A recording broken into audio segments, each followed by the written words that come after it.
Hi, I'm Stephen, and this is Let's Get Working. Interviews, cold calling, and networking. These things make everyone a little uncomfortable. To help you take control of your nerves and gain confidence, here are several tips to get you through the job hunting process.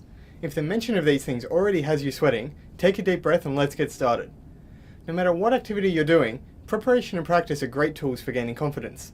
The more you do an activity, the more comfortable you'll become with it.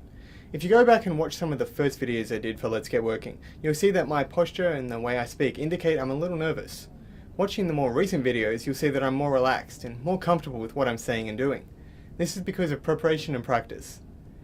For job seeking, preparation and practice includes thinking about what you're going to say and what questions you're going to ask when you meet people, how you're going to answer interview questions, and how you're going to inquire about a job. You don't need to have an exact script or follow it to the letter. Just having something prepared that you can expand upon will reduce the amount of silence that follows a question. It's this silence that makes you feel awkward and nervous. Reducing it will help take some of the pressure off. Practice makes perfect. You'll get better with each employer you contact, but before you start contacting them, practice at home. Talk in front of a mirror, or better yet, pretend a friend or family member is the hiring manager or interviewer. The more comfortable you become with talking to other people about these topics and asking questions, the easier and more natural it will feel. Just remember, if you're polite and respectful, most people will show you the same courtesy.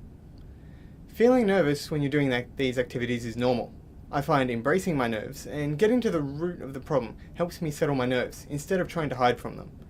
Is it the waiting before an interview that gets to you? The not knowing what's going to happen when you call an employer? The fear of saying or doing something wrong? Or do you feel self-conscious, like everyone's watching you? We can make these situations worse by overanalyzing them.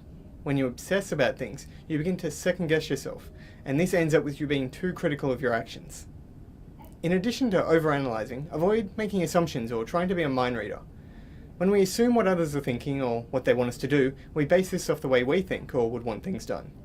Don't get yourself worked up over things you think are happening, but in reality aren't. It's better to ask questions than to sit there wondering what's going on. To help reduce the amount you obsess over things, focus on the positive, not the negative.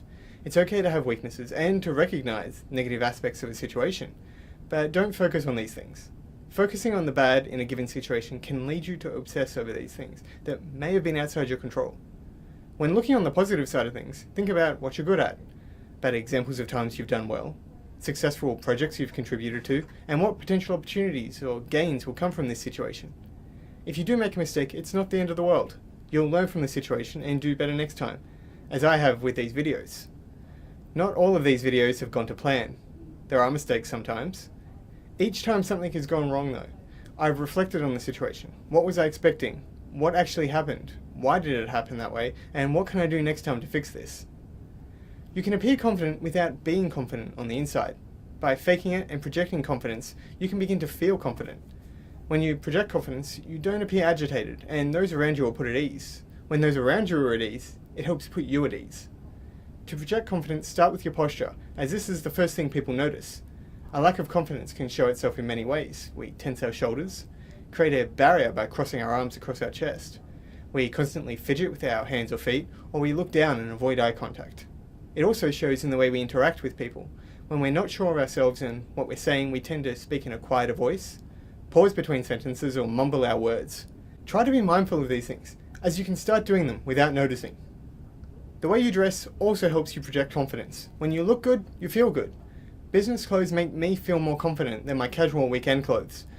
I feel they give me more authority and people take you more seriously. You don't need to wear a suit and tie, just something that looks professional.